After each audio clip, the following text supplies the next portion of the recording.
Welcome back to the show, everyone. Welcome back. Bem-vindos de volta ao programa, pessoal. Bem-vindos de volta. Aqui é o Danny Haifong. Como vocês podem ver, estou com um amigo do programa, o convidado que está de volta, Stanislav Krupivnik. Ele é ex-oficial do Exército dos Estados Unidos, analista militar e político, além de executivo de cadeia de suprimentos nascido em Lugansk. Stanislav, Stas, bom te ver de novo. Muito bom te ver. Sempre bom te ver. Good to see you. Always good to see you. And living in Moscow. E morar em Moscou, que é de longe a melhor cidade da Europa. Nada a ver com as favelas da Europa Ocidental. Western Europe. Hot take. Yeah. Great. Opinião quente, né? Ótimo. Beleza, pessoal, clica no botão de curtir aí. Isso ajuda a impulsionar o programa no algoritmo do YouTube. Então, Stas, primeiro de tudo, enquanto o pessoal vai chegando e apertando o like, o que eu queria começar comentando é esse acordo, esse memorando de entendimento. E a primeira coisa que eu queria te perguntar sobre isso é o seguinte: o Irã já está dizendo que Israel violou esse memorando de entendimento, que tem uma cláusula sobre o Líbano. Eles afirmam que isso já aconteceu 84 vezes e estão avisando que o dedo está no gatilho, prontos para dar uma resposta dura. O Trump acabou de dizer isso. Trump has just said that Israel needs to cool it, the IDF. Olha, Israel precisa dar uma esfriada. As forças de defesa de Israel precisam sair. Tem o Líbano, tem várias visões sobre isso. O Trump, no G7, disse que Israel não existiria sem os Estados Unidos. Já o Mike Huckabee acabou de dizer que os Estados Unidos não existiriam sem Israel. E esse é o cara que ele chama de embaixador americano em Israel. Então ajuda a gente a entender. Eu sei que você tem postado e falado sobre isso. O que exatamente está no memorando de entendimento, agora que estão saindo mais relatos de vazamentos? E quão grave é o fato de Israel estar completamente desinteressado em seguir a cláusula que trata do Líbano?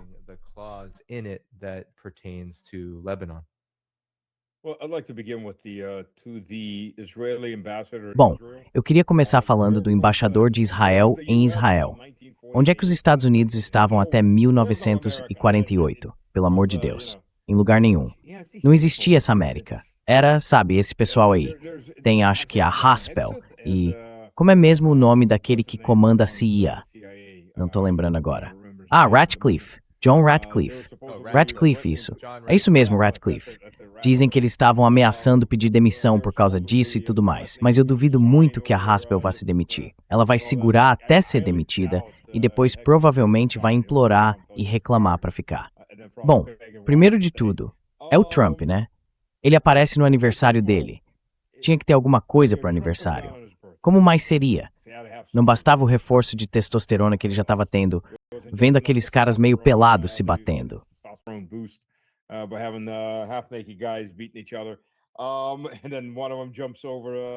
E aí um deles pula a cerca de arame do Thunderdome e pendura a corrente de ouro no Trump. Acho que o Trump estava tendo um momento de êxtase ali. Mas ele anuncia: sim, teremos paz em nosso tempo, assinamos o acordo. Só que não é um acordo, é um memorando de entendimento. Quantos desses memorandos de entendimento eu já assinei nos negócios? E memorandos de intenção também. Eles não valem nada, não têm força legal nenhuma. Não são um instrumento juridicamente vinculante. Não são um tratado. Não são um contrato. Não são um acordo de verdade. É tipo aquele negócio de cuspir na mão e apertar a do outro, sabe? Isso ainda vale mais do que um memorando de entendimento. Porque um memorando de entendimento é basicamente dizer: ei, Dani, quer almoçar amanhã? Danny, you want to go get lunch tomorrow? A Hacks Receita Cozinhos. Your answer is sure. We haven't decided. Sua resposta é: claro, vamos fazer isso. Isso é um memorando de entendimento. Tipo, amanhã a gente vai almoçar juntos. Depois a gente acerta os detalhes. Onde vai ser? Quem vai pagar? Isso vem depois. Mas o memorando de entendimento é: vamos almoçar amanhã. Parece ótimo. Vamos assinar o memorando de entendimento. We'll sign the memorandum of understanding. Memorando de intenções. I have intent that we should have lunch on Friday. Eu tenho a intenção de que a gente almoce na sexta-feira. Tá, tudo bem, é uma boa intenção. Mas é a mesma coisa. Isso não quer dizer nada. E se você olhar para esses 14 pontos, muitos deles, eu não entendo como diabos eles vão conseguir contornar isso. Quero dizer, tá bom, claro, Parar toda atividade militar. Isso não é difícil. Desbloquear o bloqueio do bloqueio. Também não é difícil. Os Estados Unidos retiram sua presença do Oriente Médio. O Departamento de Guerra dos Estados Unidos. Eles até começaram a considerar isso, mesmo sem ter dinheiro para isso. São 200 bilhões de dólares em prejuízos.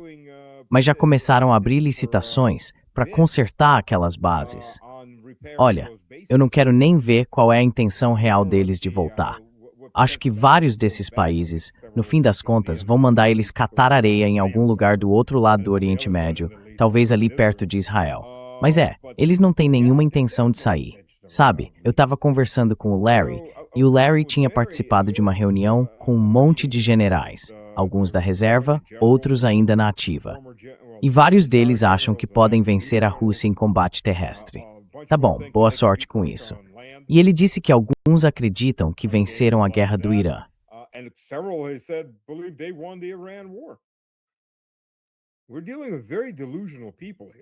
A gente está lidando aqui com pessoas completamente iludidas. Esse é o primeiro ponto. O segundo é o seguinte: falar em suspender sanções. Olha, tem sanções que o presidente impôs, tem sanções que são da ONU. Mas, de novo, França ou Inglaterra podem vetar o fim dessas sanções porque eles têm direito de veto. Então, dependendo das posições que forem tomadas, algumas podem até ser suspensas. Mas as sanções que o Congresso dos Estados Unidos impôs, tá brincando comigo? Aqueles senadores prefeririam arrancar o próprio fígado, fritar e comer com cebola antes de suspender qualquer sanção contra o Irã. Sendo realista, o Irã deveria receber 300 bilhões de dólares para se reconstruir.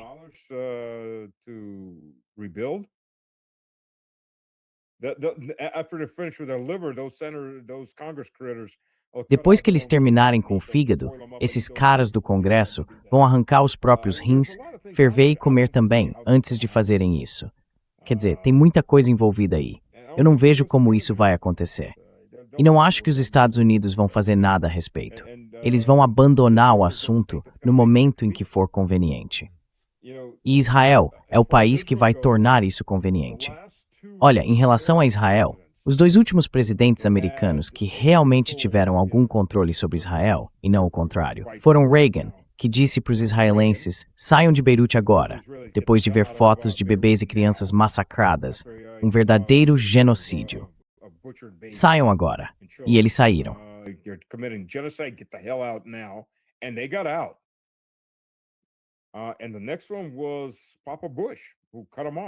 E o próximo foi o Papa Bush, que cortou o apoio. E isso doeu. Não cortou como o Biden, sabe? Tipo, vamos perder um carregamento, mas garantimos que vocês tenham munição suficiente para continuar bombardeando mulheres, crianças e prédios residenciais só para mostrar que a gente manda. Aí pulam um navio e depois mandam o dobro. Esse é o jeito Biden, ou o jeito Trump. Todo presidente, desde o Papa Bush e o Reagan, se esforçou ao máximo para agradar, mas ainda assim, nenhum foi burro o bastante para começar uma guerra com o Irã. E aí vem o Trump também. Então é isso. Israel vai continuar fazendo o que Israel quiser fazer.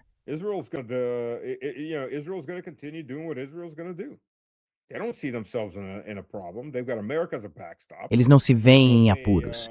Eles têm os Estados Unidos como rede de segurança. O contribuinte americano vai pagar para reconstruir Israel. E não é só 13 bilhões de dólares. Agora é uma quantia ilimitada de recursos. Israel vai passar a fazer parte do sistema de compras do exército americano, junto com todos os segredos envolvidos no desenvolvimento de armas. E se o Tom Cotton conseguir o que quer, Israel vai ter acesso a todos os satélites e à inteligência dos Estados Unidos. Então veja bem, o Estado de Israel é como se fosse a bandeira que domina as outras 50, o anel que comanda todos os outros.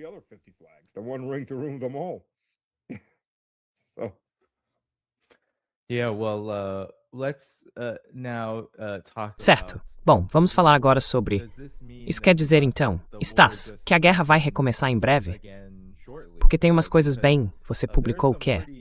Gente, como o Barak Ravid, o New York Post divulgou termos que vazaram. Agora, nenhuma dessas fontes é exatamente, digamos, a prova de falhas, ou mesmo confiável, já que o Sr. Ravid, da Axios, é um ex-agente da unidade 8, 200 e 200 do Mossad. Mas de qualquer forma estão surgindo muitos detalhes, e todos parecem apontar para o fato de que o Irã, a qualquer momento, e a avaliação da inteligência dos Estados Unidos, da CNN, acabou de dizer isso, pode voltar a bloquear o Estreito de Hormuz, ou pelo menos garantir que o controle deles sobre essa área tenha consequências.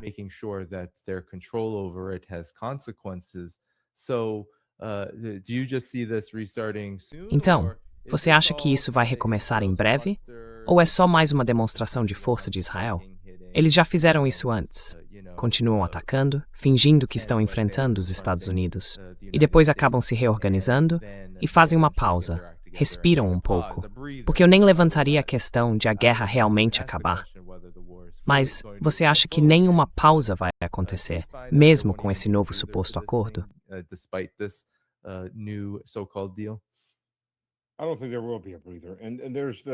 Eu não acho que isso vai dar uma trégua tão cedo. Então vamos olhar um pouco para a sociedade israelense. Veja, em Israel tem mais ou menos 25, talvez 30% da população que é contra tudo isso. E dentro desse grupo, a maioria são judeus tradicionais. A maior parte deles já estava lá antes da chegada dos europeus e da criação do Estado moderno de Israel. E muitos desses dizem algo como: nós estávamos aqui antes de Israel e vamos continuar aqui depois. Para eles, para os judeus tradicionais, os sionistas são hereges, porque acreditam que foram punidos por Deus e que até a vinda do Messias, eles não aceitam Cristo como o Messias. Até a vinda do Messias, eles não têm permissão para ter um Estado próprio de novo.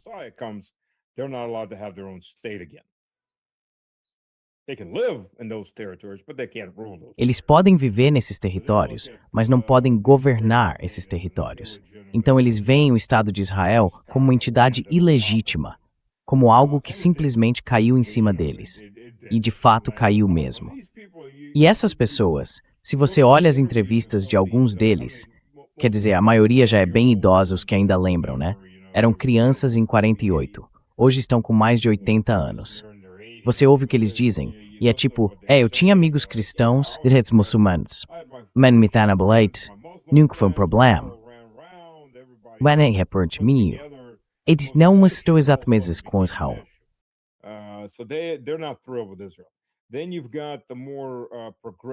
Aí você tem a sociedade israelense mais progressista, o que não quer dizer esquerdista ou liberal, mas muitos desses esquerdistas e liberais ficaram extremamente sedentos por sangue depois do 11 de setembro.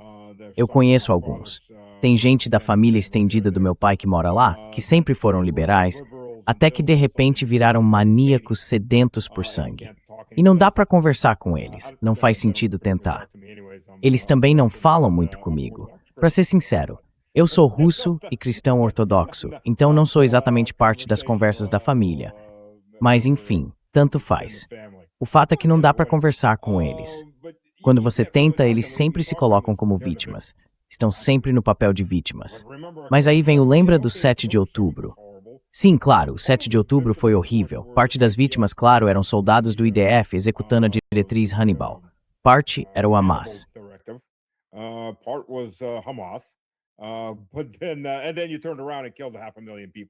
E aí você virou e matou 500.000 de pessoas. Pois é, aquela ideia de proporcionalidade simplesmente foi para o espaço. E tem várias outras questões sobre como tudo isso aconteceu. Porque o Haaretz, que é um dos jornais mais antigos de Israel, logo no começo, publicou várias entrevistas com pessoas que serviram naquele muro, naquela região. Elas disseram que, olha, nenhum cachorro podia passar correndo por ali sem gerar uma resposta, quanto mais juntar milhares de pessoas com um trator na cerca e ninguém perceber. Então foi uma armação.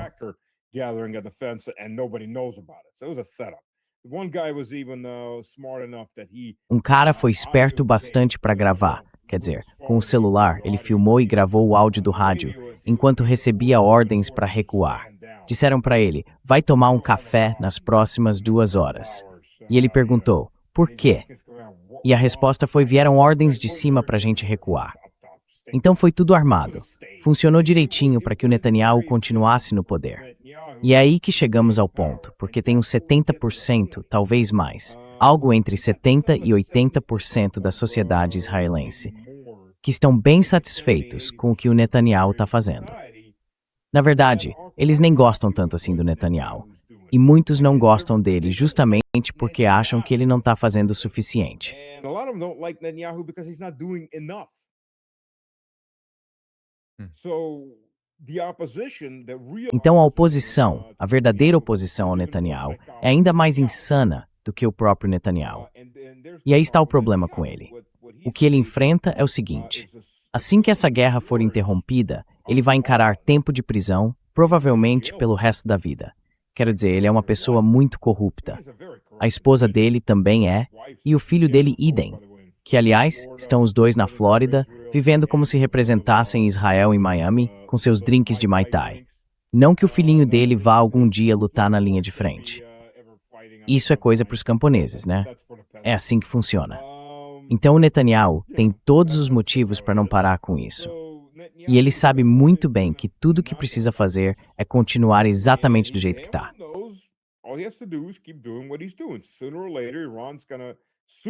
Mais cedo ou mais tarde, o Irã vai ter que encarar uma de duas opções, e provavelmente mais cedo do que tarde.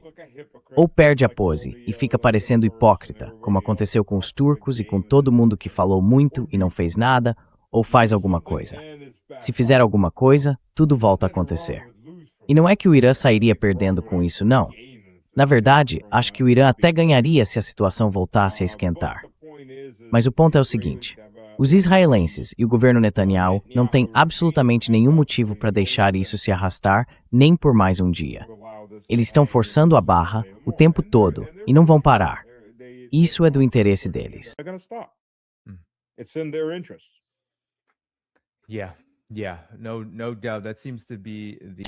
Sem dúvida. Esse parece ser o rumo predominante aqui. E agora, só para o governo Trump e o próprio Donald Trump colocarem, digamos, alguma ação por trás do memorando de entendimento, simplesmente dizendo: finalmente chegamos a um acordo e vamos assinar na sexta-feira. Na verdade, a aprovação dele em Israel despencou para algo em torno de menos 23%, o que é chocante, porque parece que a menos que você esteja fazendo exatamente o que Israel quer, você não vai ser bem visto, a não ser que faça tudo, absolutamente tudo. Porque não é como se ele tivesse sido desafiado. Não é 2 passos para frente e 1 para trás. É 10 passos para frente. Sim, exatamente. Então, ontem à noite, ou melhor, de ontem para ontem à noite, surgiram mais detalhes. Houve um acontecimento bem significativo nas Forças Armadas dos Estados Unidos, especialmente na Força Aérea, onde um bombardeiro B-52 teria caído na base aérea de Edwards, que é onde os Estados Unidos, ou melhor, a Força Aérea, realizam seus principais testes de voo. Agora, todos os 8 tripulantes desse B-52H, acho que é chamado de Stratofortress, morreram. Ninguém sobreviveu. As imagens, se eu pudesse, mostraria aqui, são absolutamente devastadoras. Esse é um avião muito antigo. Mas ligando isso à situação com o Irã, a gente já sabia que as Forças Armadas americanas estavam enfraquecidas. E esse era um dos grandes motivos pelos quais os Estados Unidos acabariam, pelo menos, fazendo uma pausa. Como você vê esse acontecimento, esse acidente? Qual é a sua avaliação, com base na sua experiência, nas pessoas que você conhece, no que você entende e já viveu em relação a essa aeronave? E o que pode ter acontecido e por que aconteceu?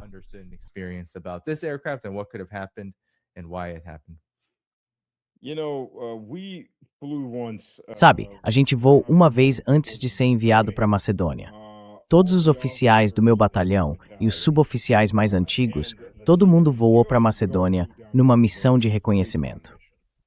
A gente saiu da base aérea de Haimain e, claro, voamos com a Força Aérea. Fomos num C-130, que é um avião com 4 hélices. Tem um motivo para eu estar contando isso de um jeito meio indireto. Isso foi em 1996, 97. 97, tá? Estamentou-se this. 97. 97. Again, 97. Okay? So we're all first of all, we get there and the Air Force. Primeiro de tudo, a gente chega lá e a Força Aérea tá tipo 4 horas atrasada para decolar. Bem-vindo à Força Aérea. Eles te levam até lá. Eventualmente, talvez mais ou menos. E a gente está voando num avião de 4 hélices, cruzando as montanhas. Não é um voo super longo, mas leva umas 6 horas. Quer dizer, não é exatamente um avião rápido. Aí você vê um dos chefes de equipe, ele aparece e a gente está sentado nesses assentos tipo rede, bem no meio, ao longo do avião, sabe? Então você fica olhando para a esquerda ou para a direita, dentro do avião. E aí esse chefe de equipe sai correndo, olha por uma janelinha, depois olha por outra.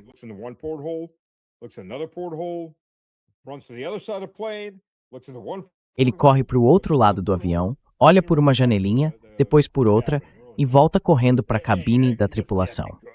A gente se olha e pensa, isso não pode ser bom. Aí o piloto entra no rádio e diz, senhores, vamos ter que voltar. Vamos voar de volta para Haimen. Perdemos uma das hélices. E eu fico tipo, tá, e daí? O C-130 consegue voar com uma só.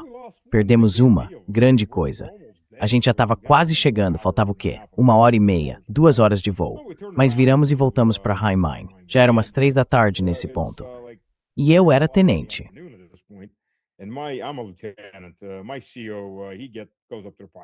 Meu comandante chega para os pilotos e pergunta, e aí quanto tempo até a gente decolar de novo hoje? Aí o piloto responde, hoje a gente só vai decolar amanhã. Como assim? Bom, primeiro já são 3 da tarde e depois das 2 os mecânicos vão embora. Como é que é? Ué, é assim mesmo. Eu falei, peraí, isso aqui é o exército. Como assim os mecânicos vão embora? Pois é, e a gente não perdeu uma hélice, perdeu 3. Então a gente estava literalmente voando com uma só. Por que eu tô contando isso? Porque o C-130 é um avião muito antigo. E nos anos 90 ele já era um avião muito antigo. E olha só, ele ainda está em serviço. Já se passaram mais de 20 anos, na verdade quase 30, e ele continua voando.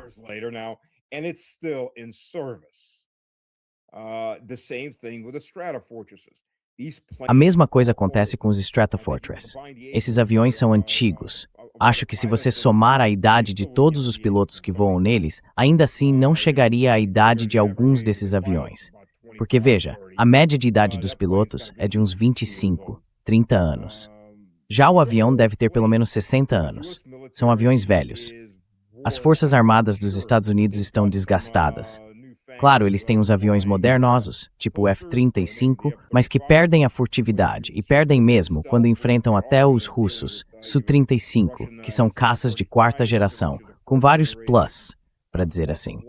Isso sem falar no Su-57, que já é de 5ª geração.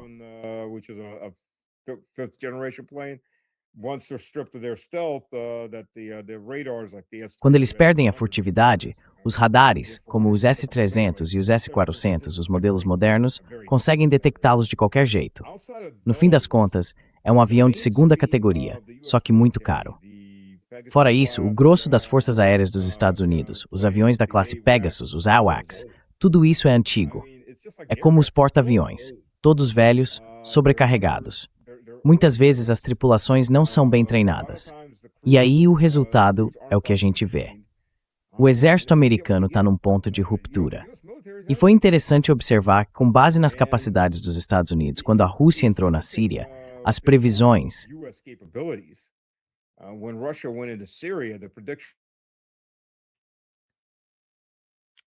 Ah não, você voltou. Continue. Sabe, quando a Rússia entrou na Síria, as previsões nos Estados Unidos eram de 2 meses, no máximo. Diziam que o exército russo ia colapsar, que não aguentaria a pressão. 2 anos depois, eles ainda estavam voando e bombardeando Idlib. Mas eu acho que isso fugia do que o ritmo operacional das forças americanas conseguiria manter nesse nível. Em mais ou menos 2 meses começariam a ter problemas. Os aviões são antigos, o equipamento é velho e o pessoal fica sobrecarregado. Aí começam os acidentes. Acontecem acidentes ou surgem fraturas por estresse. Esses aviões, por exemplo, desenvolvem microfissuras na estrutura. Aparecem problemas nas asas e nos motores.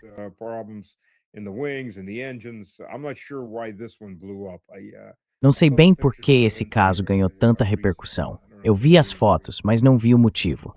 Não sei se já deram uma explicação. Mas dá pra ver que ninguém sobreviveu àquilo.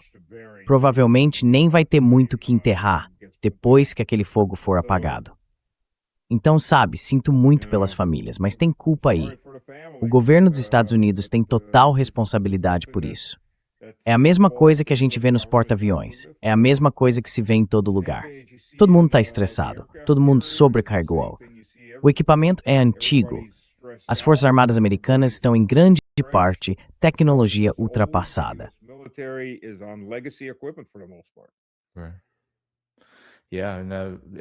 É, e caro também. Eu acho que perder isso significa, o quê? Uns 84 milhões de dólares, que é o valor total estimado do projeto. Quer dizer, é enorme. Isso é bem barato para os padrões dos aviões modernos. Quer dizer, é um Stratofortress. Deixa eu ver. Um segundo, vou procurar aqui. Eu estava querendo conferir quanto custa um F-35. Certo. Bom, o custo é 35 milhões de dólares, não 34. Algo em torno de 102 milhões de dólares. 109 milhões de dólares pela versão mais recente, o F-35B. E isso sem contar que, pelo menos com os Stratobombers, todo o reparo é feito pelos próprios mecânicos das Forças Armadas dos Estados Unidos. Já com o F-35, partes essenciais só podem ser consertadas pela Lockheed Martin. Eles colocaram cláusulas no contrato, embutidas ali. Você imagina quanto dinheiro tiveram que dar para alguns generais assinarem esse contrato de merda. A parte de aviônicos, de propulsão e outros componentes só pode ser mexida pela Lockheed Martin. Então, quando esses aviões estão num porta-aviões, tem uma equipe da Lockheed Martin, uma equipe civil, sendo paga uma fortuna, 24 horas por dia, para ficar lá nesses porta-aviões. É isso aí é o que eu chamo de corrupção. That's what you call corruption.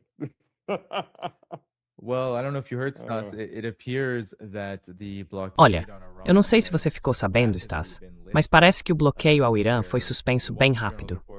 O Wall Street Journal está dizendo que logo de cara, uma das cláusulas vazadas desse memorando de entendimento permite que o Irã volte a atuar plenamente, sem interrupções e sem ameaças aos seus navios ou portos que comercializam petróleo. E isso também significa que os Estados Unidos estão considerando suspender as sanções sobre o petróleo. E tudo isso, Stas, como você mesmo disse, e eu concordo com você, especialmente as sanções, é algo muito difícil de aceitar. Revogar isso totalmente, ou mesmo em parte, é uma decisão complicada. Agora, eu queria saber o que você pensa sobre o que já está acontecendo. Parece que, antes disso tudo, a gente nem chegou a conversar sobre. O que levou a essa situação foram as ameaças do Irã contra Israel depois do ataque em Beirute.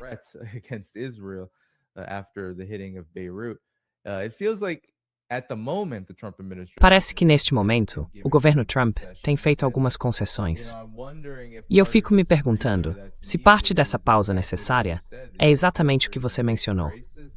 As Forças Armadas dos Estados Unidos estão em uma grande crise e precisam respirar um pouco antes de poder enviar novamente esses porta-aviões para mais uma missão de 6 meses, ou para essa chamada modernização, que, sinceramente, eu acho que nunca vai acontecer, de verdade. Parece que o dinheiro sempre acaba indo para os contratados militares.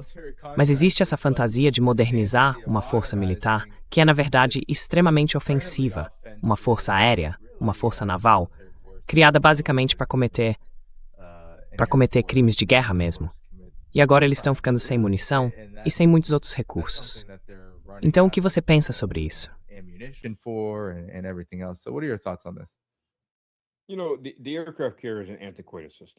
Sabe, o porta-aviões é um sistema ultrapassado. Quer dizer, é mesmo. E ainda assim, os países continuam tentando construir porta-aviões. Os chineses estão construindo. Os italianos querem fazer outro porta-aviões. Pequenos, claro. Mas é um sistema antiquado. Teve uma reunião de comissão que eu assisti, talvez ainda dê para achar na internet. Foi em 1988. E eu vi isso bem depois, num vídeo.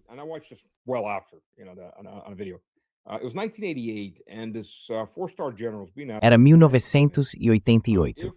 E um general de 4 estrelas foi questionado por uma comissão do Congresso. Se a Terceira Guerra Mundial começar, quanto tempo a frota dos Estados Unidos aguentaria contra os soviéticos? Ele olhou para eles e respondeu: 1 semana. 2, se a gente não sair do porto. Isso era tecnologia dos anos 80. Não existiam enxames de drones, não existiam enxames de mísseis guiados por inteligência artificial. Não existiam mísseis hipersônicos, como o Zircon, por exemplo, que um submarino russo poderia lançar a 200 quilômetros de um porta-aviões americano e que atingiria o alvo em menos de 2 minutos. E não há nada que eles possam fazer para impedir isso.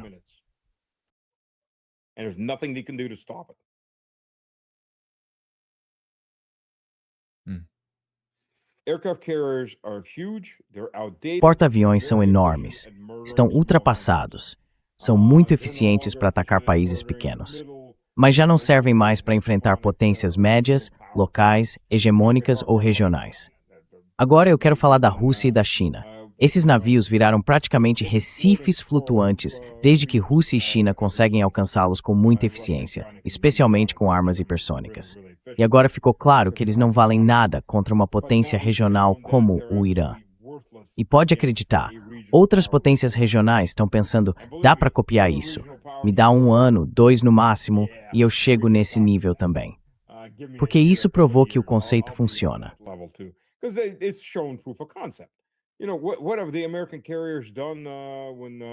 Sabe o que os porta-aviões americanos fizeram quando a luta começou? Eles fugiram. E depois começaram a dar voltas enormes, bem grandes mesmo, no Oceano Índico, para não serem destruídos.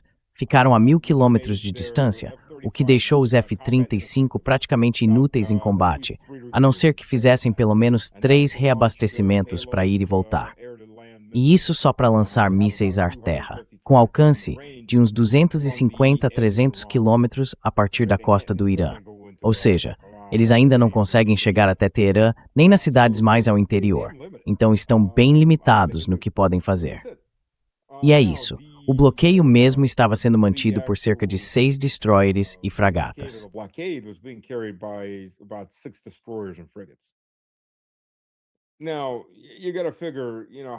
Agora veja bem, primeiro você precisa pensar no seguinte. Quando esses destroyers e fragatas entram em ação, quando as coisas esquentam, aquele bloqueio acaba. Porque qualquer navio iraniano ou de outro país que esteja navegando bem perto da costa do Irã, você precisa chegar muito perto para conseguir atirar nele. Tão perto que os mísseis iranianos podem te afundar. Então aí já tem um problema sério. E quando esses navios entram em águas paquistanesas, a menos que o Paquistão esteja fazendo de tudo para cooperar, se você atacar dentro das águas do Paquistão, basicamente está cometendo um ato de guerra contra o país.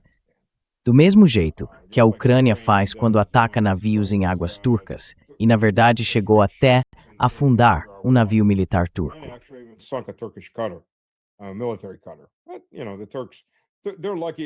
Olha, os turcos têm sorte que o Erdogan está tentando manter a cadeira dele em todos os lugares possíveis, então ele não vai tomar as ações que seriam exigidas dele. Mas enfim, desculpa, estou me desviando. Então é o seguinte, esses navios americanos, esses destroyers Aegis, funcionam com combustível de jato. Eles vão ter que voltar para reabastecer. E onde é que eles podem fazer isso? Em Diego Garcia. São 3 dias para ir e 3 para voltar. Eles não têm outro porto por perto. Todo o resto está fechado. Quer dizer, todos os portos deles, a quinta frota estava toda lá dentro do Golfo Pérsico e aquilo está praticamente em ruínas. Então, o que dá para fazer? Você precisa achar um porto onde possa reabastecer e rearmar.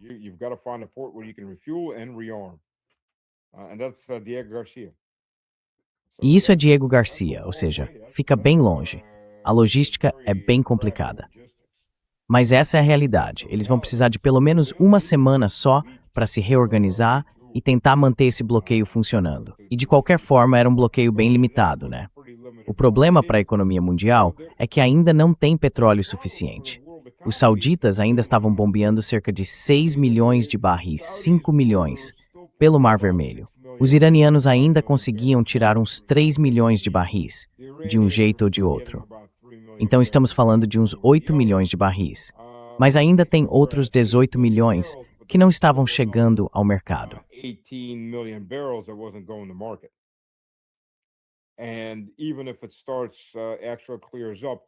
E mesmo que comece, que tudo se resolva amanhã, se tudo correr bem, ou na sexta-feira, quando eles assinarem, então, em 2 dias, o que eu duvido que aconteça, Muitas dessas instalações vão precisar de reparos.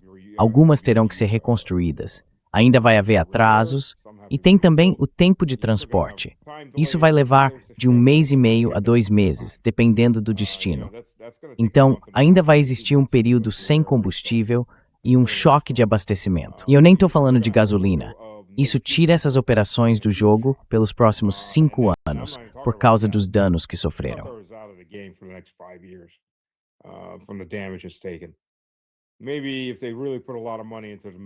Talvez, se eles realmente colocarem muito dinheiro nisso, consigam reduzir para uns 4 anos, 3 anos e meio. Mas isso não vai voltar tão cedo. As reservas dos Estados Unidos, pelo que mostram alguns relatórios, devem se esgotar em mais ou menos 1 semana e meia. Aliás, o tio Tom, quer dizer, o tio Trump, o Donnie, o pirata Donnie. O pirata Donnie conseguiu vender uma boa parte das reservas americanas para os europeus. É aquela história de 2 países. A China tem reservas enormes. Todos esses outros países asiáticos correram para a China e disseram: "Ei, vende pra gente um pouco das suas reservas." E o que os chineses responderam? Desculpe, gafanhoto.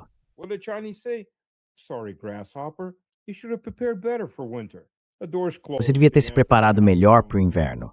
A porta está fechada, as formigas vão ter a própria comida. Tchau. E é isso, né? As nossas reservas de petróleo são pra gente. As reservas da China são pra China. As dos Estados Unidos são para todo mundo. Assim, o contribuinte americano fica feliz. As reservas que foram criadas com o dinheiro dos impostos não vão estar lá para você evitar pagar preços absurdos na bomba. Elas estão acabando e estão sendo vendidas para os europeus, que também estão ficando sem reservas. Então, de qualquer jeito, vai ter um choque. E eu acho que foi isso que levou o Trump a tomar uma atitude. Mas a realidade vai alcançar todo mundo, de qualquer forma.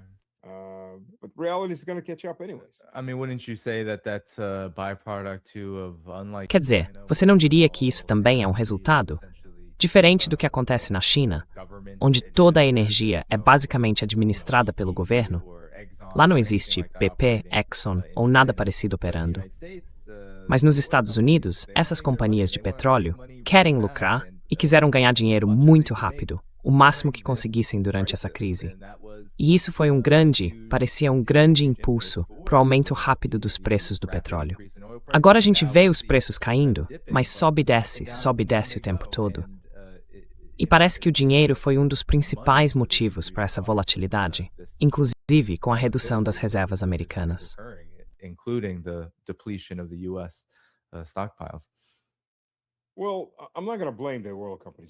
Olha, eu não vou culpar as companhias de petróleo por isso. Essa responsabilidade é totalmente do governo dos Estados Unidos. E tem motivos para eu dizer isso. Primeiro, vender as reservas de petróleo do país é uma decisão puramente do governo. As empresas de petróleo não têm voz nenhuma nesse processo. Essas reservas existem para evitar que o mercado americano entre em colapso, mas estão sendo vendidas para países europeus. Então, de novo, essa é uma decisão de Washington sobre para quem vender. Não é a decisão certa se a ideia é cuidar do próprio povo, mas é o que está acontecendo. E o segundo ponto é que os Estados Unidos são importadores líquidos de petróleo.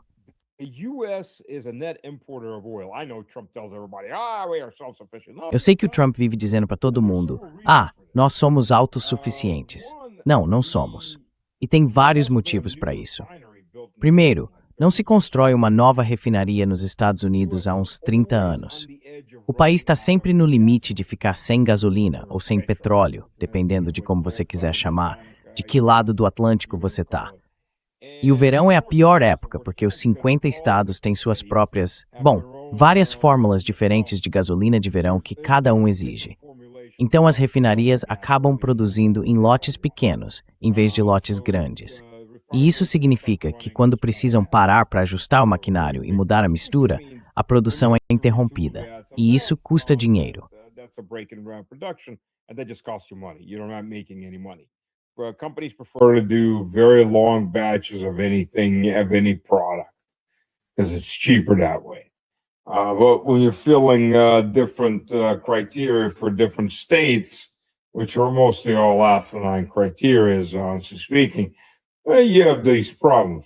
So any of these refineries, whenever they go down for maintenance, and they have to go down for maintenance. Like it or not, they have scheduled maintenance. They could be down for Pode ficar parada por meses. E aí, imediatamente, o preço da gasolina nos Estados Unidos sobe, ou o país precisa importar de outros lugares.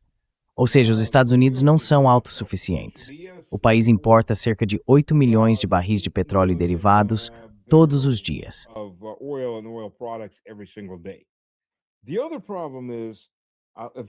O outro problema é que uma parte muito grande dessas refinarias, por exemplo, em Beaumont, no Texas, Lake Charles e Lafayette, na Louisiana, foi projetada para processar petróleo pesado e com alto teor de enxofre vindo da Venezuela. O xisto americano precisa ser misturado para melhorar a octanagem, porque é um petróleo leve. Os Estados Unidos não conseguem refiná-lo diretamente. Então, precisam vender esse petróleo e importar petróleo mais pesado para abastecer essas refinarias do Sul. Agora, a Venezuela está, por enquanto, nas mãos dos Estados Unidos. Mas o problema é duplo. De um lado, tivemos Chávez e Maduro, que tiraram muito do capital inicial da indústria do petróleo para usar em vários programas, justamente o capital que era necessário para manter e reparar o setor petrolífero funcionando.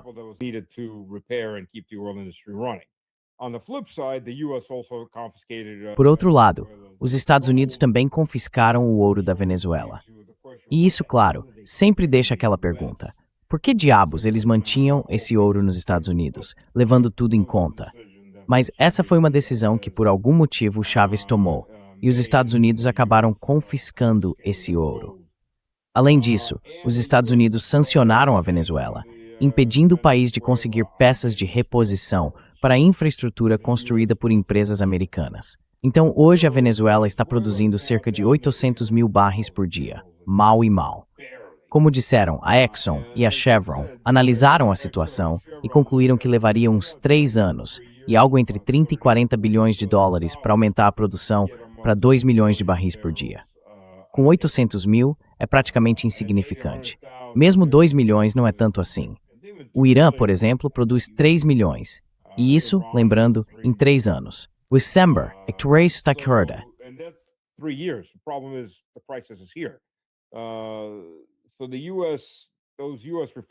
Então os Estados Unidos, aquelas refinarias americanas, precisam trazer petróleo de fora. Elas conseguem um pouco do petróleo pesado do Canadá.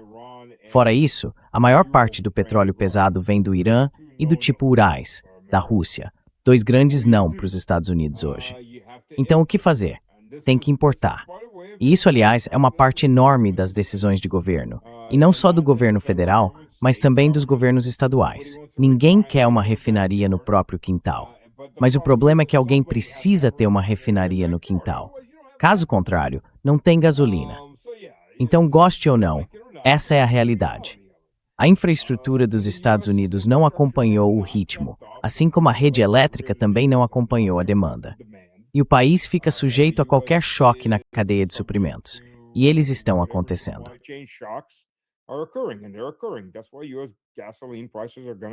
É por isso que o preço da gasolina nos Estados Unidos está subindo. Porque o Trump está manipulando, ou porque o mercado está se deixando manipular. Isso é outra questão completamente diferente. Porque se você olhar o preço do barril de petróleo no mercado, ele não tem nada a ver com a realidade. Dá uma olhada nos mercados futuros.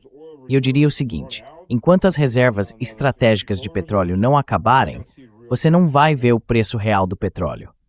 Mas, cara, quando isso acontecer, vai ser como se você estivesse voando a 100 km por hora e tivesse uma parede de tijolos no fim do túnel e você prestes a bater de frente com ela. Então, sim, o Trump está ficando desesperado. Porque quando essa pancada vier e os preços realmente dispararem, e tudo vai subir porque tudo depende de diesel ou de gasolina, meu amigo, o povo vai gritar de raiva. E a temporada de viagens já começou. And the driving season's here. Well, Bom, Stas, talvez você possa ajudar a gente a entender o que esperar daqui para frente, já que estamos entrando nos últimos 20 minutos, mais ou menos, do programa. Porque vai acontecer a assinatura na sexta-feira do memorando de entendimento. E talvez, exatamente. Talvez esse seja o plano. Mas mesmo assim, há muitas dúvidas. O New York Times publicou um artigo dizendo que Trump perdeu a guerra e que perdeu de uma forma humilhante. É assim que eles estão descrevendo. Agora, claro, eles estão falando mais sob a ótica de que talvez a guerra devesse ter sido conduzida de forma mais inteligente, talvez a pressão sobre o Irã pudesse ter sido feita com mais tato. Mas eu fico curioso para saber o que você acha disso agora, porque a onda de críticas está vindo. E digamos assim, a negabilidade plausível está vindo de toda a grande mídia ocidental em relação à guerra no Irã. Ninguém quer olhar de fato para o que aconteceu. Mas o que você acha dessa reação do New York Times? What do you make of this reaction coming from the New York Times? Oh, well, the New York Times is a mouthpiece for the CIA. Ah, bom, o New York Times é basicamente um porta-voz da CIA. Vamos começar por aí. E a CIA quer essa guerra. Eles queriam essa guerra. Eles conseguiram essa guerra. Todas essas pessoas queriam essa guerra. E conseguiram. Só que não conseguiram o que achavam que iam conseguir. Sabe, esse é o problema com a guerra. O inimigo normalmente não escuta o seu lado da história. Ele não segue o seu roteiro. Costuma fazer as coisas do jeito dele. Esse é o maldito problema. Era pra você morrer em 3 dias. Como assim ainda quer continuar lutando? Você devia estar implorando pra gente. Não, não tá implorando. Mas devia estar. Por que não tá implorando? Quer dizer, era isso que o Trump dizia, se você ouvir ele e o pessoal em volta dele. Não, essas pessoas são muito tolas. Are very asinine.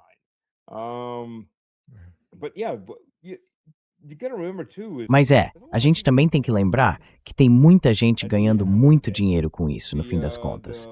O pessoal tipo Lindsey Graham tá lá, pra cima e pra baixo, fazendo tilim-tlim a cada míssil lançado. Igual na Ucrânia, até o último bebê ucraniano.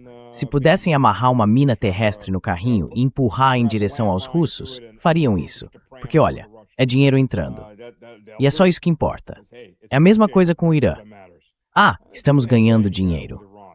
Você não precisa vencer a guerra, só precisa lucrar com ela. No fim das contas, é isso que move essas pessoas. E sim, o Trump perdeu. Claro que perdeu. Bom, o Trump perdeu, o governo dele perdeu, o exército americano perdeu. Porque se aqueles generais fossem pessoas honestas, teriam se levantado e dito, Senhor Presidente, eu renuncio ao meu posto.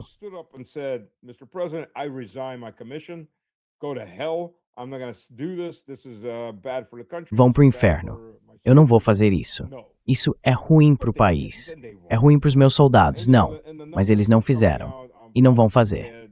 E os números que estão saindo sobre possíveis mortos e feridos mostram que ninguém... Você tem que ser um fanático completamente doutrinado, ou sei lá o quê, para acreditar que só 15 caras morreram. Eu diria pelo menos 100. Mas eu vi gente dizendo, não sei de onde tiraram esses números, que foram até 500, 600 mortos. Eu acho que pelo menos 100 morreram, com certeza. E olha, quantos feridos? Provavelmente perto de 1000. Estão acontecendo campanhas de doação de sangue em várias bases americanas na Alemanha, em Cape Town, Kaiserslautern, onde fica o hospital principal. Eles fecharam todos os setores, menos o de trauma.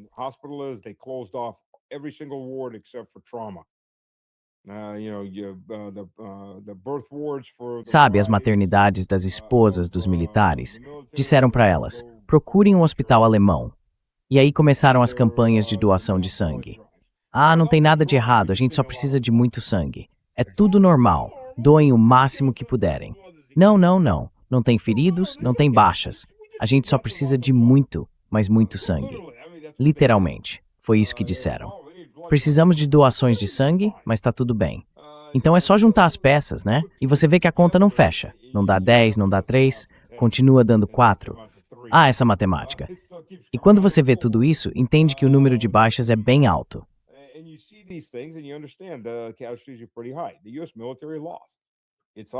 O exército americano perdeu. Ele não estava preparado para lutar a guerra que realmente lutou, a guerra moderna. Continuava tentando travar a Segunda Guerra Mundial, só que com um toque mais moderno. E o Irã disse algo como, olha, a gente não vai construir um monte de navios, nem um monte de aviões, para enfrentar um país contra o qual a gente vai perder se fizer isso do mesmo jeito. A gente não vai lutar no campo deles. Vamos contornar isso. Vamos usar drones, munições antiaéreas que ficam pairando, que não usam radar, usam infravermelho. Vamos usar minas navais e também lanchas rápidas com mísseis. Não são barcos suicidas.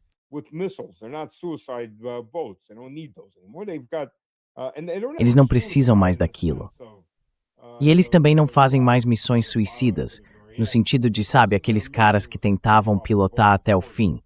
A maior parte da missão deles era pular do barco antes do impacto.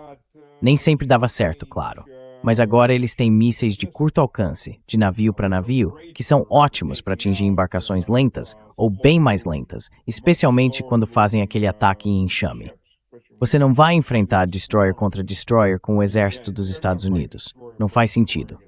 Mas se você manda 50, 60 desses barcos Mosquito, metade pode ser destruída, mas a outra metade vai afundar o que quer que esteja ali.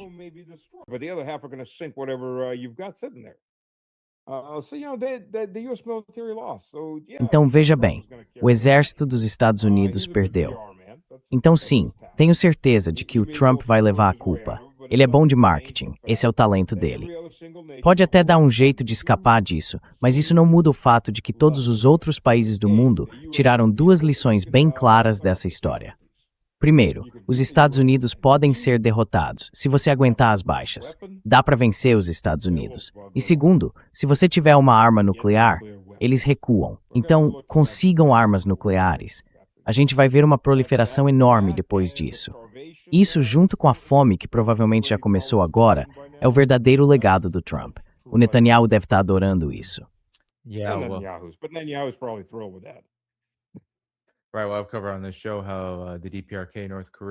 Certo.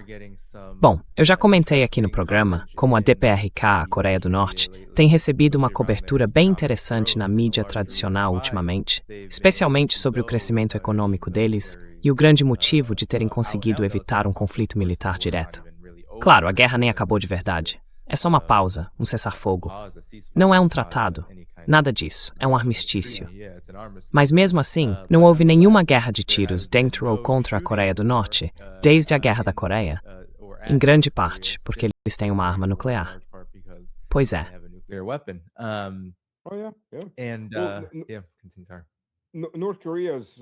E o milagre econômico da Coreia do Norte também se deve ao fato de que a Rússia retirou as sanções contra o país. E não só isso. A Rússia ainda trouxe a Coreia do Norte para dentro da organização de Xangai, no lado econômico dela. De repente, toda aquela estratégia americana de sufocar a Coreia do Norte começou a desmoronar. Porque lá nos anos 90, a Rússia tinha imposto sanções contra a Coreia do Norte a pedido dos Estados Unidos. E essas sanções ficaram em vigor até literalmente por volta de 2021, 2022. Na verdade, até 2023.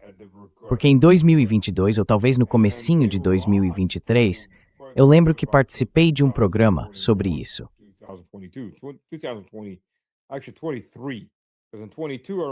Na televisão russa, eles perguntam, o que mais a gente pode fazer?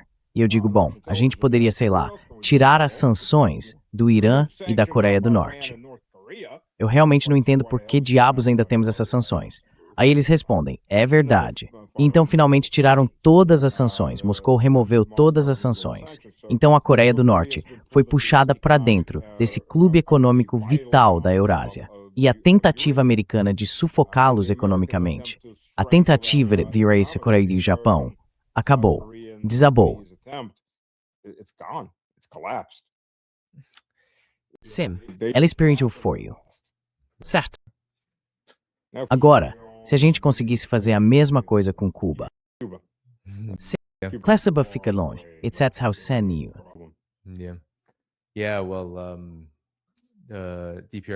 Pois é, a Coreia do Norte também se beneficiou bastante daquele artigo do Wall Street Journal que falava sobre a história de sucesso econômico. Um sucesso surpreendente, aliás. Eles mencionaram a enxurrada de veículos chineses, especialmente os elétricos, e o novo desenvolvimento de vários sistemas de pagamento e de leitura de QR Code, todos, claro, liderados pela China. Então, esse apoio da Rússia e da China tem sido fundamental. Mas, Stas, eu quero ler aqui, nos últimos 10 minutos, mais ou menos, e quero ouvir a sua reação a isso. Eu não sei se temos... Não temos nenhuma pergunta. Então, se alguém tiver uma pergunta, manda um superchat. Mas eu tenho aqui uma citação de um artigo do New York Times, do Conselho Editorial, sobre por que, ou melhor, como os Estados Unidos perderam essa guerra.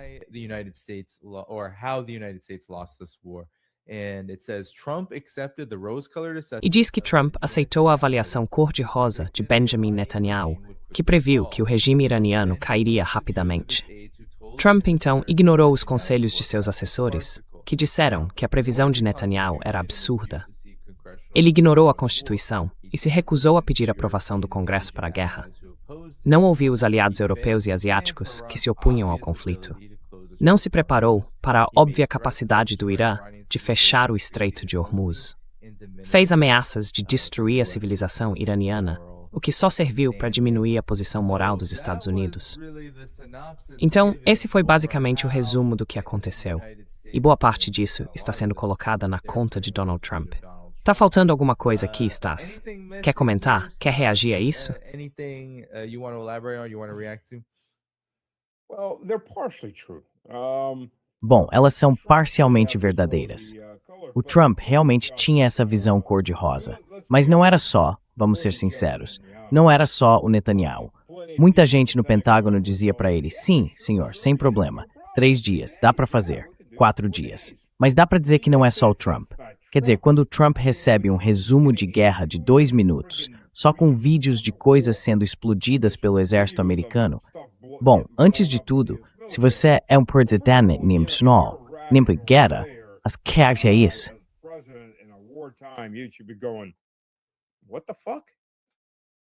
Não. Agora vamos hora por hora, o que aconteceu nessas 24 horas, o que a gente fez e o que o inimigo fez. É assim que se faz um relatório, especialmente numa guerra. Mas o fato de o Trump não ter pedido isso mostra que, primeiro, ele está sendo manipulado pelo próprio pessoal dele, e segundo, que ele é ingênuo o bastante para ser manipulado pelo próprio time e, pelo visto, nem percebe isso. Eu não sei, talvez seja demência a essa altura, não sei o que pensar. Sério, vai me dizer que ele recebe um resumo de 2 minutos. E esse é todo o informe que ele tem sobre uma guerra que ele mesmo está comandando.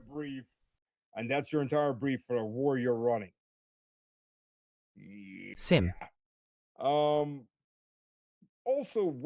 Então, quando a gente fala sobre isso, bem, você sabe, sim, tecnicamente pela Constituição, ele deveria ter conseguido.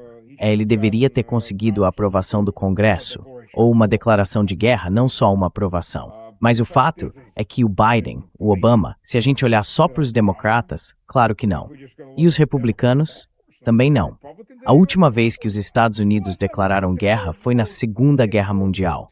Quantas operações, quantos usos de força os Estados Unidos fizeram desde a Segunda Guerra? O número está na casa das centenas. Vietnã, Coreia, exatamente. É todo dia, ou quase toda semana. O Irã não começa uma guerra há 200 anos. Os Estados Unidos não conseguem ficar 200 dias. O Congresso vai votar? Claro que não, nem pensar. O Congresso está cheio, não importa o partido, é tudo a mesma coisa. O Congresso está cheio de covardes. Olha, eles estão apostando dos dois lados. Se o Trump ganha, poxa, a gente sempre apoiou esse cara, sabíamos que ele ia fazer isso, estamos com o vencedor. Se o Trump perde, sabíamos que esse idiota ia fazer besteira. Eles estão se protegendo. Always load.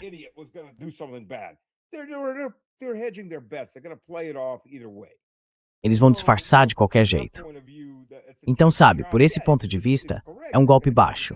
É tecnicamente constitucional, mas ninguém nos Estados Unidos liga para a Constituição. Ninguém no governo, na maior parte, tirando pouquíssimos indivíduos, tipo Ron Paul ou a Marjorie Taylor Greene. Esses são casos isolados. A imensa maioria não está nem aí para a Constituição americana. O que importa para eles é o dinheiro, meu amigo. Grana fala mais alto, conversa fiada não leva a nada.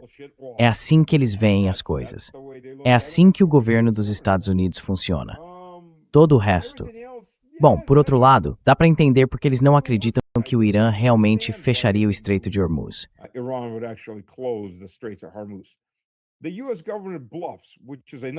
O governo dos Estados Unidos blefa, que é uma forma educada de dizer que ele mente. Mente o tempo todo. O Ocidente mente o tempo todo. Mas sabe, quando alguém se acostuma a mentir, tanto países quanto pessoas acabam projetando seu próprio estado mental e emocional nos outros. Pensa bem, o ladrão comum não vai sentar e dizer, poxa, eu sou um lixo, sou um ladrão, roubo gente que trabalha para viver, sou uma pessoa ruim. Não. O ladrão comum vai pensar, quer saber? As pessoas de quem eu roubo também roubam. Tá tudo certo, todo mundo é ladrão. Então ele se convence de que é uma pessoa normal, porque na cabeça dele, todo mundo é ladrão como ele. É a mesma coisa com o governo dos Estados Unidos olhando para os outros. Eu minto o tempo todo.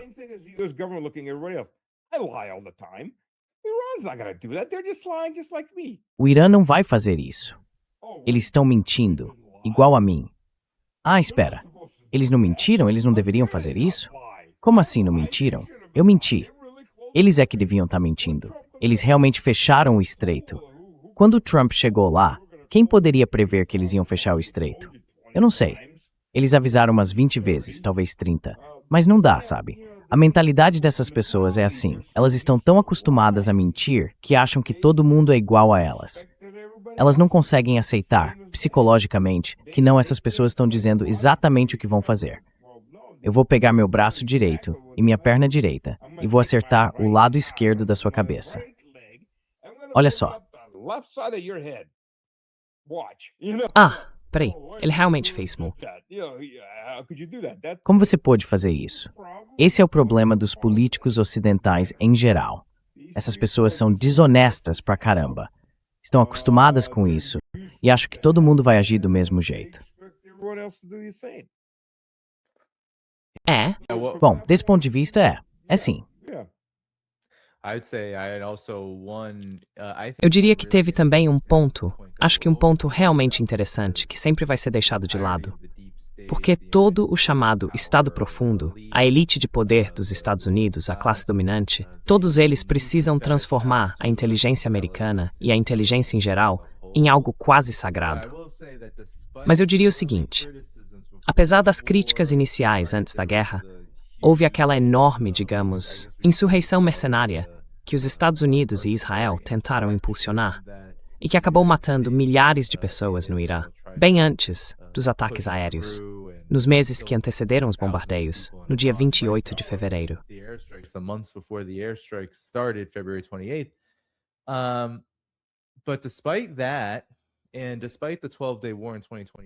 Mas apesar disso, e apesar da guerra de 12 dias em 2025, que teve, claro, agentes do Mossad disparando armas dentro do território iraniano, o que eu acho realmente importante, quando a gente fala sobre como o Irã, ou qualquer outro país, pode evitar a agressão militar dos Estados Unidos e não só sobreviver, mas talvez sair até mais forte, é se defender das operações secretas de inteligência dos Estados Unidos. Esse é o verdadeiro, o real Estado Profundo, e talvez o verdadeiro mecanismo de guerra que o Império Americano precisa hoje para ter sucesso. Se você consegue resistir a isso, e é bem claro que o Irã tinha uma estratégia em larga escala para garantir a continuidade da sua liderança, do seu governo e, claro, do seu povo, então você tem uma chance real de se manter de pé.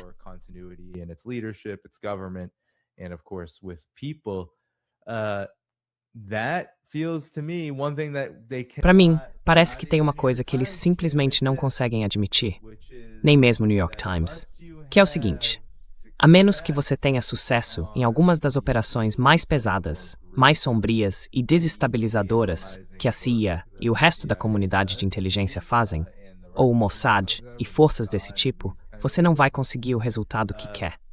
A gente viu isso, ouviu o próprio Trump, e você pode encerrar com a sua reação a isso, quando ele disse algo como: "Ah, Israel não está fazendo o trabalho no Líbano, então vamos deixar a Al-Qaeda fazer na Síria." É assim que o Império Americano parece funcionar. E se isso não der certo, o que na verdade não tem dado, e eu não acredito que vá dar tão cedo, se é que algum dia vai, contra o Irã, então simplesmente não vai ser possível derrotar o Irã. Para mim, essa é uma grande lição que sai disso tudo. Mas e você? O que acha?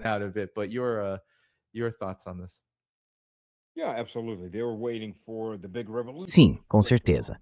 Eles estavam esperando a grande revolução que ia dividir o Irã. E a ideia era entrar e bombardear prédios do governo, delegacias, tudo isso para ajudar a revolução. Aí apareceram aqueles malditos russos com equipamentos anti-Starlink que acabaram ajudando os iranianos a descobrir onde estavam as pessoas usando o Starlink. Pois é, deu ruim. Os iranianos cortaram a internet, o Starlink foi bloqueado e tudo desandou. E agora os Estados Unidos? Quem é que eles vão bombardear? Dá para atacar algumas delegacias, mas os revolucionários, os soldados de base, já não estão mais lá. Os Estados Unidos estavam contando com os iranianos, estavam contando com os curdos do Iraque, logo depois de, 2 meses depois de terem traído os curdos da Síria, que estavam lutando pelos Estados Unidos. E ainda disseram para o Al-Jolani e para o Erdogan, vão lá e matem eles.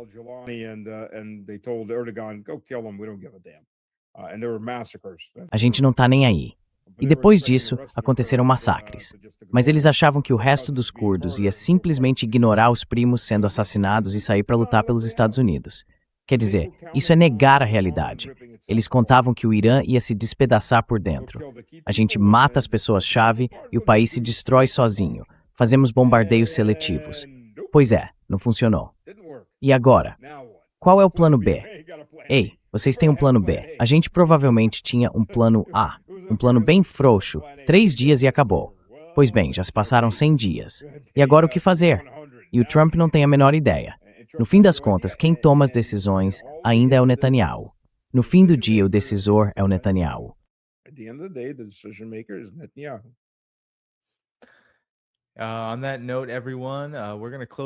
Pessoal, com isso a gente vai encerrar por aqui. Quero agradecer a todo mundo que mandou super chat. Muito obrigado mesmo. E também pelos super stickers. Valeu demais, de verdade. Antes de sair, não esquece de deixar o like. Quem ainda não clicou no botão de curtir, faz isso agora, porque ajuda o vídeo a alcançar muito mais gente depois que a live terminar. É uma forma generosa e gratuita de apoiar o programa. O canal do Stanislav Koprivnik tá na descrição do vídeo, então confere lá depois. Amanhã eu volto à 1h, horário do leste dos Estados Unidos, com um convidado inédito. O professor Robert Pape vai participar comigo, também à 1h, na quarta-feira, dia 17 de junho.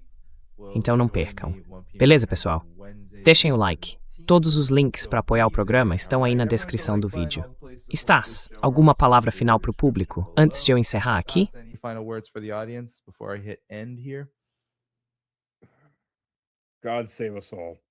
Que Deus nos proteja.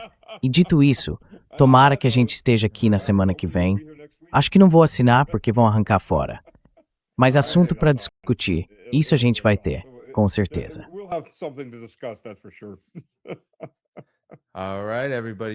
Certo, pessoal, vocês ouviram o que ele disse. Vamos ver se essas previsões se confirmam. Tem muita base factual por trás disso. Parece que está se consolidando. Então, gente, a gente se vê de novo amanhã, 1h, horário do leste, no dia 17 de junho. Até a próxima. Tchau! Until next time, bye-bye.